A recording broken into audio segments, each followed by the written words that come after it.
What would you do if your mentor humiliated you in front of 300 people, calling you a misfit who'd never make a global impact? Well, I had a little wooden box that was about to prove her very, very wrong. And what happened next? Let's just say, Eleanor Richardson's retirement party became the most unforgettable night of her 30-year career. You know that moment when someone you trusted completely just destroys you in front of everyone? Yeah, that happened to me. And honestly, I should have seen it coming when she called me a misfit in front of 300 guests at her farewell dinner, when she basically told an entire ballroom that I'd never amount to anything. I had just the thing to show her. Hey everyone, before we dive into this story, drop a comment and let me know where you're watching from. Seriously, I love connecting with you all. And if you've ever been underestimated, if someone ever made you feel like you weren't enough, hit that like button. Trust me, you're going to want to stick around for this one. Picture this crystal chandeliers casting these perfect golden shadows across white tablecloths, the kind of event where everyone's wearing their best smile and their sharpest suit. Classical music is floating through the air like everything's absolutely perfect. But here's the thing about fancy parties. Sometimes they're just pretty backdrops for ugly truths. I'm standing there in my black dress holding this small wooden box in my hands, watching my mentor of 15 years completely tear apart everything I'd worked for. Every sacrifice, every late night, every time I chose her approval over my own voice. 300 people hanging on her every word, as she painted me as some charity case she'd been dragging along out of pity. But see, here's what Eleanor didn't know, what none of them knew. That little box I was holding, it was about to change everything. And honestly, I can't wait to tell you what was inside. But first, you need to understand how we got here. Because of this story, it goes way deeper than one humiliating night. It starts with a 22-year-old girl who thought she'd found her hero, who thought she'd found someone who would help her change the world. Man, was I wrong about that. Let me take you back to where this all started. I was 8 years old, sitting cross-legged on the carpet of Eleanor Richardson's corner office, surrounded by scraps of cardboard and way too much tape. I was building these little model houses. Not doll houses, mind you. These were serious architectural projects in my 8-year-old brain, complete with tiny solar panels made from gum wrappers and rainwater collection systems, fashioned from bottle caps. My dad had brought me to work that day. Again. See, he was Eleanor's assistant back then, and single fathers in the late 90s didn't exactly have a lot of childcare options, especially not single fathers working 60-hour weeks trying to keep the lights on. Dad never made me feel like a burden, though. Never once. He'd set me up in that corner with my cardboard and scissors, and he'd tell me I was designing homes for families who needed them most. He had this way of making everything feel important. You know, Eleanor, not so much. I still remember her walking over, looking down at my little cardboard village, and saying in that crisp voice of hers, "That's nice, dear, but if you really want to help people, you need to focus on real impact, not crafts." Crafts. She called my dreams crafts. But here's the thing about growing up with just your dad. He teaches you that actions speak louder than words, that empathy isn't weakness, that sometimes the strongest thing you can do is keep building, even when people tell you you're wasting your time. Dad worked for Eleanor for 12 years. 12 years of watching her climb the corporate ladder while he stayed exactly where he was. And never once did I hear him complain. Not once. What I did hear was him on the phone at night talking to families who'd lost their homes, in floods, in fires, in foreclosures, connecting them with resources, with hope, with solutions. He was doing the real impact Eleanor talked about, just without the corner office and the fancy title. Fast forward to college. I'm 22, fresh out of architecture school with a head full of sustainable design ideas and zero connections in the industry. Dad suggests I reach out to Eleanor. She's running her own firm now, making waves in green building, and he thinks maybe she'll remember that little girl with the cardboard houses. And you know what? She did remember. She offered me an internship on the spot. said she saw potential in me, said she wanted to nurture the next generation of environmental architects. I thought I'd won the lottery. Eleanor Richardson, the woman who'd been featured on the cover of Architectural Digest 3 times, wanted to mentor me. I, the daughter of her former assistant, the girl who used to build tiny houses on her office floor. I should have remembered what she said about those houses. Because here's what I learned over the next 15 years. Eleanor Richardson was very good at spotting potential. She was even better at making sure it never outshone her own. But I'm getting ahead of myself. First, you need to understand just how deep this goes. How many times she made me question everything I thought I knew about myself. How many nights I went home wondering if maybe she was right. Maybe I really wasn't cut out for this. Trust me, by the time we get to that ballroom, you're going to understand exactly why that little wooden box meant everything. Now here's where things get really interesting. Because over the next decade, Eleanor developed this pattern. This perfectly calculated way of keeping me just close enough to use my work, but just far enough away that I never got the credit for it. And it happened 3 times. 3 moments that should have been my biggest victories that became my most painful lessons about who Eleanor really was. The first one happened when I was 26. I'd been working on this revolutionary design for affordable housing that could be built entirely from recycled materials.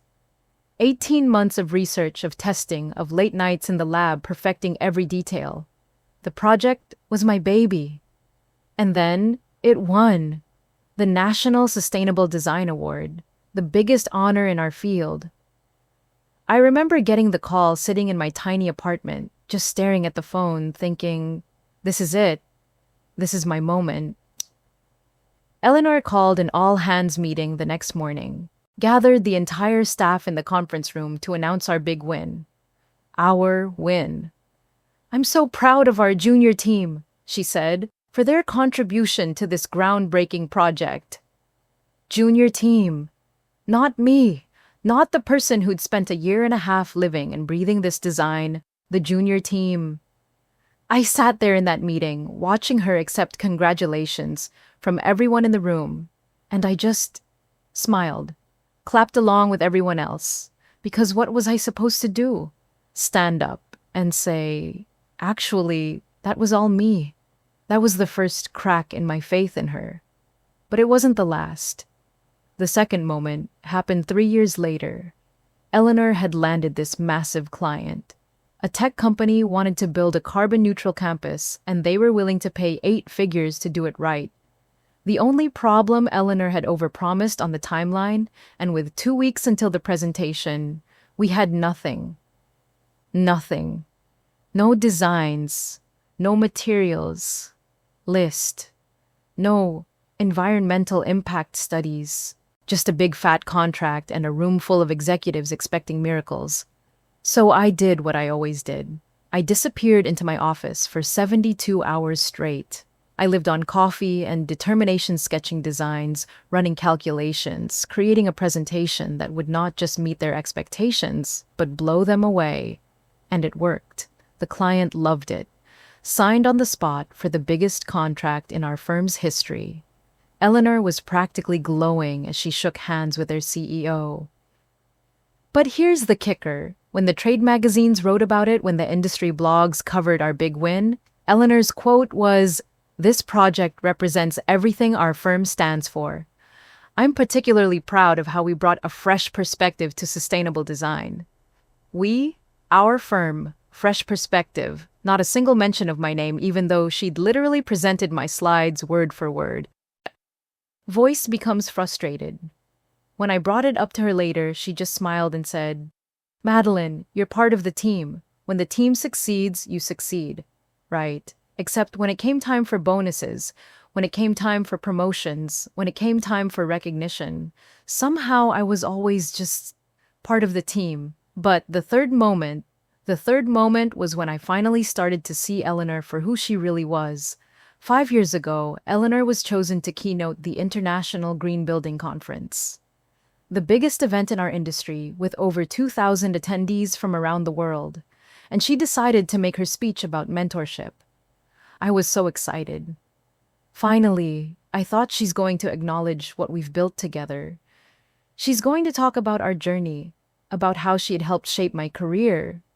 She did mention me. Exactly once. 43 minutes into her speech, she said, I've been fortunate to work with many talented individuals over the years, including Madeline Torres, who represents the importance of diversity in our field. Diversity.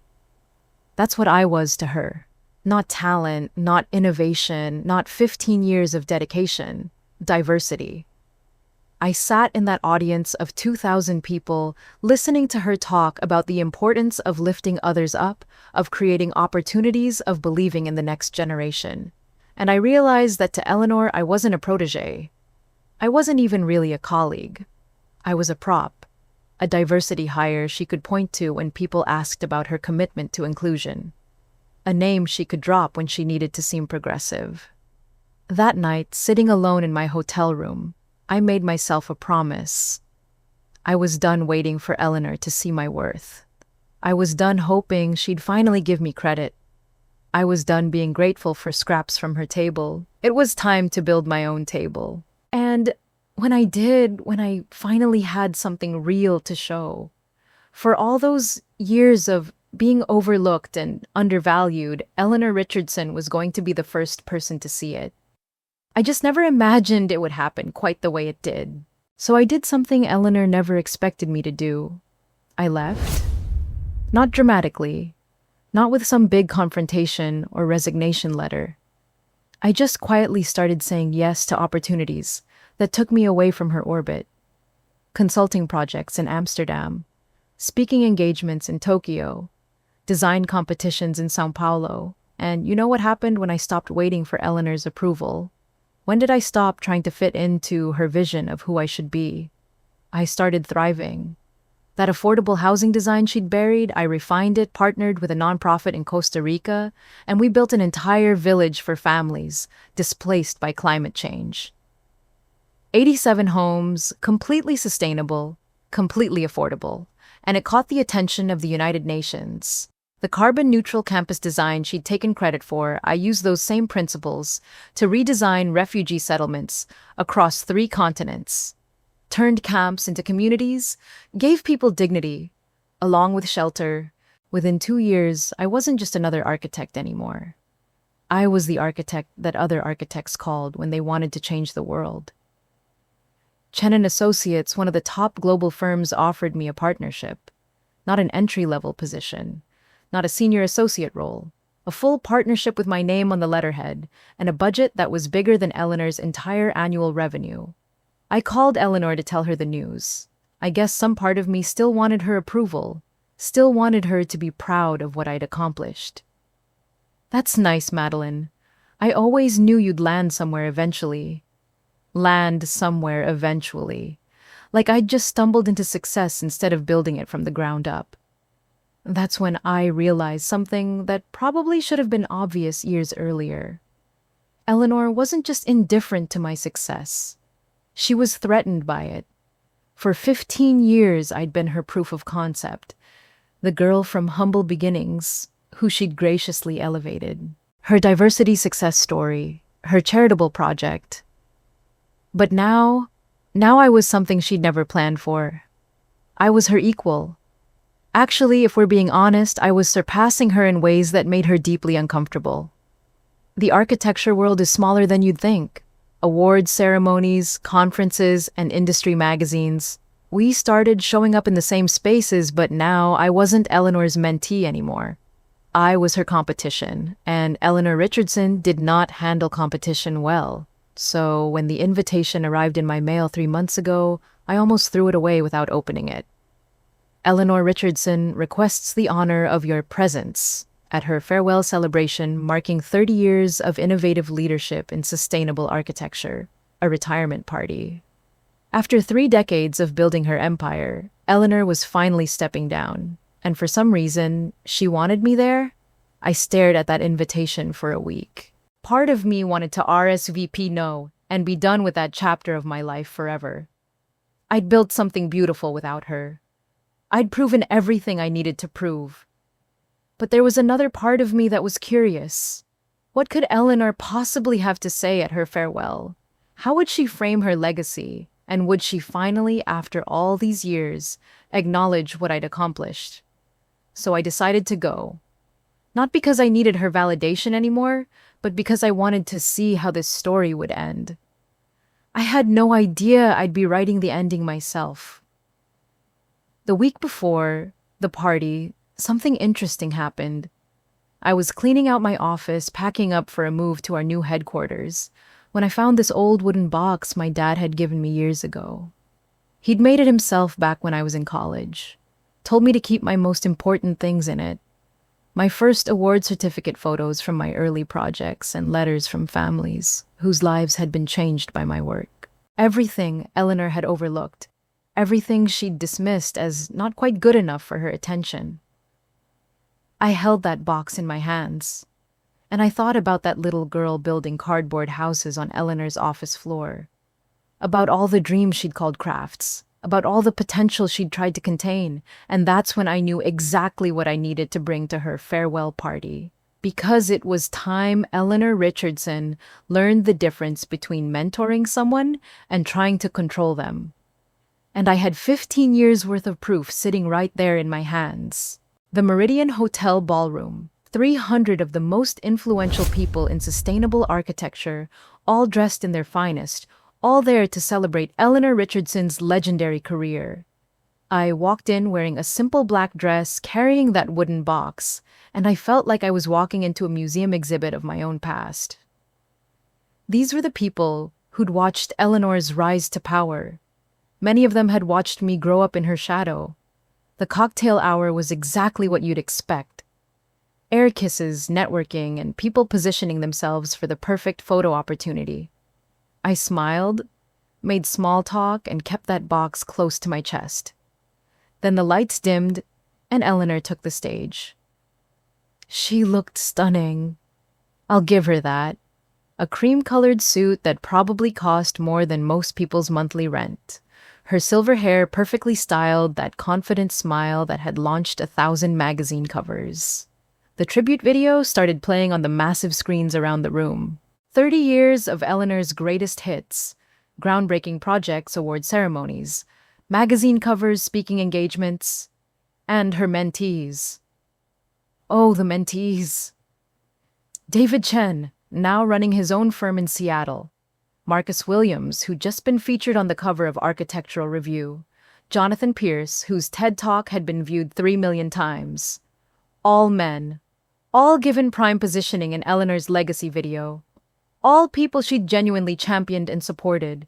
And then for exactly 4 seconds, there I was.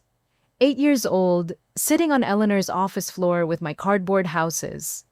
The caption read, "Early inspiration for our diversity initiatives." Diversity initiatives. 27 years later, and I was still that little girl on the floor, still just Eleanor's charity project. The video ended, the applause died down, and Eleanor stepped up to the microphone to give her farewell address. She talked about legacy, about the importance of lifting others up, about how proud she was of the young architects she'd mentored over the years. And then she got to me. I'm particularly proud of my work with underrepresented voices in our field. Take Madeline Torres, for example. She's been with us for 15 years now, still learning, still growing. Sweet girl, really, though, perhaps not quite cut out for the global impact we usually focus on here. But that's okay. Not everyone can operate at that level, and there's value in supporting those who simply do their best. The room went completely silent. 300 people holding their breath, unsure if they'd heard what they thought they'd heard. I felt something I'd never felt before in that moment. Not anger, not hurt. Just clarity. I stood up. The box felt light in my hands as I walked toward the stage. My heels clicked against the marble floor, and I swear it was the only sound in that entire ballroom. Eleanor looked down at me, confused. This wasn't part of the program. I wasn't supposed to be walking up there. I climbed the steps to the stage, walked right up to her at the podium, and held out the wooden box. "This is from your biggest oversight, Eleanor." The microphone picked up every word. 300 people were leaning forward in their seats, trying to understand what was happening. Eleanor's hand shook slightly as she took the box. Her confident smile wavered for the first time all evening. Go ahead, I said, my voice carrying clearly through the ballroom's sound system. Open it. And in that moment, standing on that stage in front of everyone who'd ever doubted me, everyone who'd ever overlooked me, everyone who'd ever thought I was just Eleanor's diversity hire, I finally understood what real power felt like. It wasn't about revenge. It wasn't about humiliation. It was about truth. It was about 15 years of silence finally finding its voice. Eleanor's fingers fumbled with the small brass latch on the box. The ballroom was so quiet you could have heard a pin drop. And then she opened it. The first thing Eleanor saw was the plaque, gleaming gold metal catching the stage lights. She lifted it out with trembling fingers, and I watched her eyes scan the engraving. United Nations Humanitarian Architecture Award, Madeline Torres, for revolutionary sustainable housing solutions, impacting over 10,000 families worldwide. Her face went white. Completely white, like all the blood had just drained from her body. But that was just the beginning. She reached in again and pulled out a stack of photographs. Not the usual glossy project photos you see in architecture magazines. These were real. Families standing in front of homes I'd designed, children playing in the community centers I'd built. Elderly people sitting on the porches of houses that had given them dignity after losing everything. Every single photo had faces. Real people whose lives had been changed. Not by Eleanor's theoretical impact or her boardroom presentations, but by actual buildings, actual communities, actual solutions. Then came the newspaper clippings, international headlines. Architect revolutionizes refugee housing. Climate-resilient communities save lives in Costa Rica. American designer partners with UN on Global Housing Initiative. Every single article featured my name, my work, my impact. And then Eleanor's fingers found the USB drive at the bottom of the box, a simple black device with a white label that read two words, real impact. I watched 300 people realize what they were witnessing. This wasn't just a gift. This wasn't just some sentimental gesture. This was proof. I could see the recognition spreading across the ballroom like ripples on water. The architects who'd seen my name in international publications. The UN representatives who knew my projects firsthand. The journalists who'd covered my work but never connected me to Eleanor. Someone in the back gasped audibly. Then another person. And another. Eleanor looked up at me, her eyes wide, her mouth slightly open. For the first time in 30 years, Eleanor Richardson was speechless. That's what global impact actually looks like, I said into the microphone, my voice calm and clear. Not award ceremonies and magazine covers, not conference keynotes and networking events. Real families, real homes, real lives changed. I stepped back from the podium, smiled gently at Eleanor, and said the words I'd been waiting 15 years to say. Thank you for teaching me that I never needed your permission to change the world. And then, I walked away. Not dramatically, not with any grand gesture or door slamming. I just turned around, walked calmly across that stage, down those steps, and straight through the ballroom toward the exit. 300 people watched me go. Some of them started whispering. Others pulled out their phones, probably Googling my name to see what else they'd missed about my career. Voice becomes impactful. But Eleanor just stood there at the podium, holding that box, staring at the evidence of everything she'd overlooked, everything she'd dismissed, everything she'd failed to see. The ballroom fell into the kind of silence that makes your ears ring.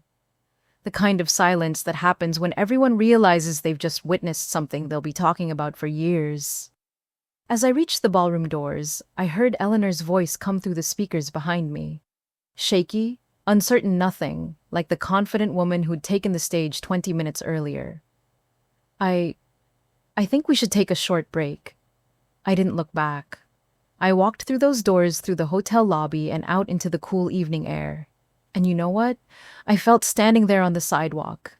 Not anger, not vindication, not even satisfaction, really. I felt free.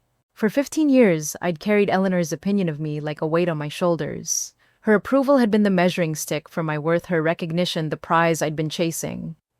But standing there outside that hotel, I realized something beautiful. I didn't need Eleanor Richardson to validate my impact. The families living in my houses had already done that. The communities thriving in my designs had already done that. I had spent so long trying to prove myself worthy of Eleanor's legacy that I'd forgotten I was busy building my own. I thought that was the end of the story. I thought I'd finally close that chapter of my life and could move forward knowing I'd said everything I needed to say. But Eleanor Richardson had one more surprise for me. And honestly, it was the last thing I ever expected to happen. For 3 days after the farewell party, my phone wouldn't stop ringing. Industry journalists want quotes. Colleagues who'd suddenly remembered my name. People who'd been at that ballroom and wanted to know more about my work. Funny how 15 years of achievements can become visible overnight when the right people are finally paying attention. But from Eleanor, complete silence. I told myself I was fine with that. I'd said what I needed to say. I'd shown her what she'd overlooked. The conversation was over. And then on Thursday morning, my email pinged with a message from an address I hadn't seen in years. The subject line was empty. The message was one sentence. I was wrong about you. That was it.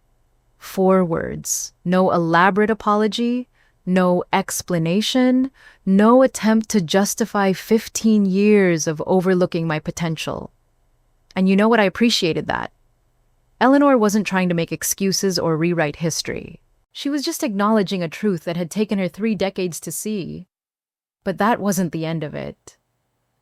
2 weeks later, the architecture blog started buzzing with an unexpected announcement. Eleanor Richardson was postponing her retirement.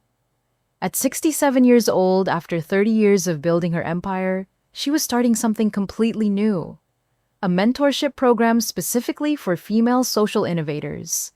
Young women working on sustainable design, climate resilience, and community development. All the things that mainstream architecture had traditionally overlooked. I read the announcement sitting in my office in Geneva, where I was working on a housing project for climate refugees. And I thought about that 8-year-old girl with her cardboard houses dismissed as crafts. It only took Eleanor 30 years to realize that maybe, just maybe, those crafts had been on to something. I figured that was Eleanor's way of processing what had happened at her farewell. Starting fresh, trying to do better with the next generation. It seemed like a good ending to our story. And then the package arrived. No return address, but I recognized the handwriting immediately. My name was written in Eleanor's precise script across a brown manila envelope. Inside were hand-drawn architectural sketches. Not the polished CAD drawings Eleanor's firm was famous for. These were rough personal drawings done with a pencil on grid paper. Plans for a community hub. Solar panels, rainwater collection, community gardens, makerspaces. Everything is designed around bringing people together, creating connections, and fostering innovation from the ground up. At the bottom of the last page in Eleanor's handwriting was a note.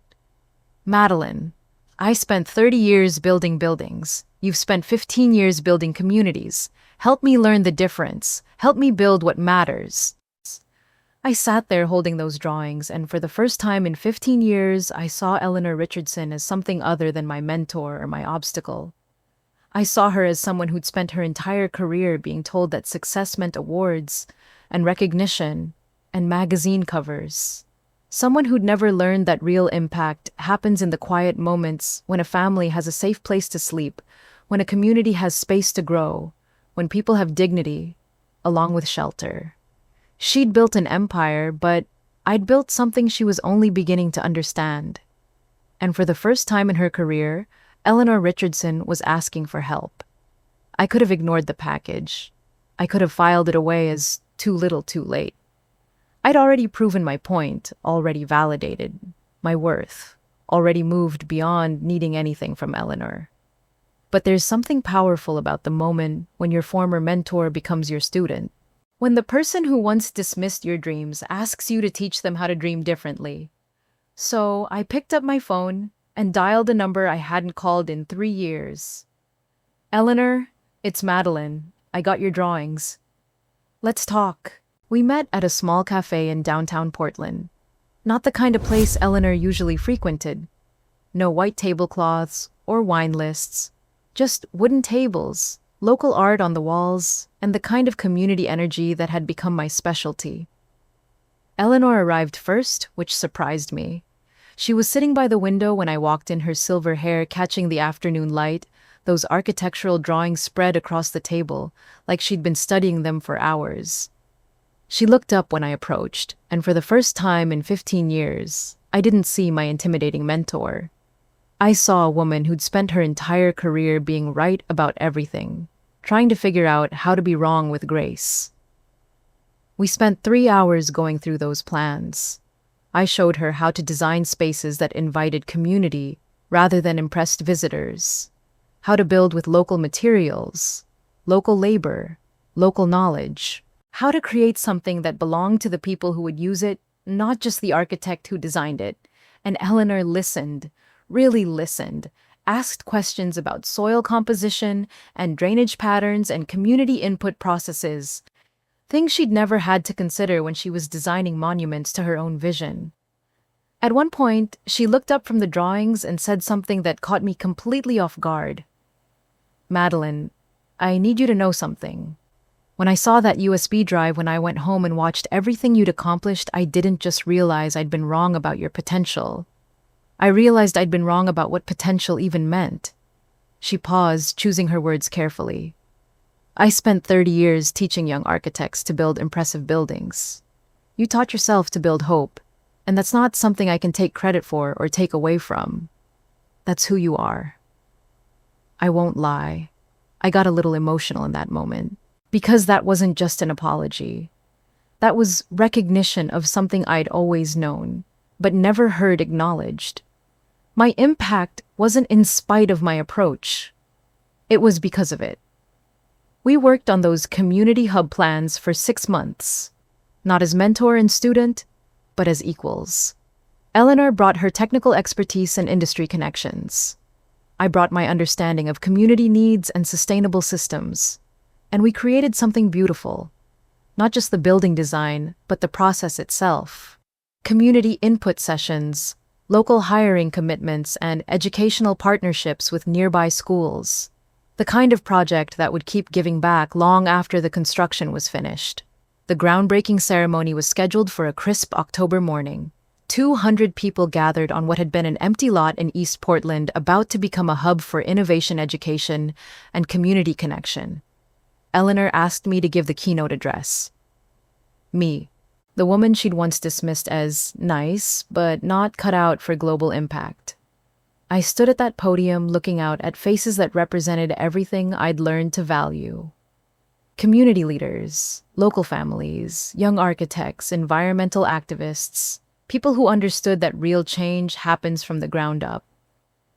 This building we're about to create, I told them, isn't just about sustainable design or innovative architecture.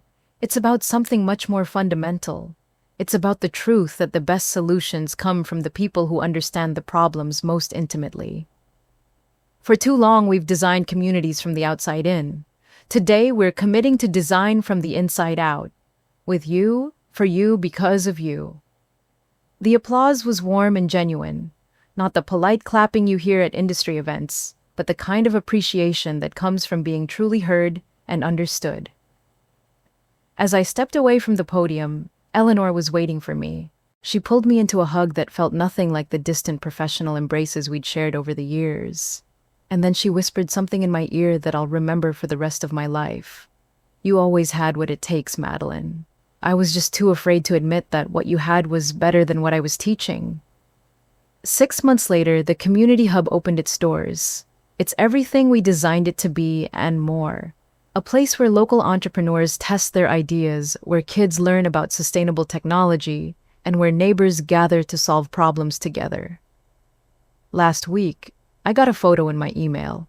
Eleanor, now 71, and supposedly retired again, is sitting on the floor of the makerspace with a group of 10-year-olds helping them build solar-powered cars out of recycled materials. She looked exactly like that little girl I used to be, building cardboard houses and dreaming of changing the world. Sometimes, the best mentorship happens when the teacher finally becomes the student. When the person who once tried to contain your dreams learns to be inspired by them instead. That wooden box sits on my desk, now filled with new projects, new communities, new dreams becoming reality. And every time I look at it, I remember that the most powerful thing you can give someone isn't permission to succeed. It's the courage to succeed without permission at all. So, to everyone listening who's ever been called not quite ready, or still learning, or nice, but not cut out for it, remember this: the person who doesn't see your potential isn't the final judge of your worth.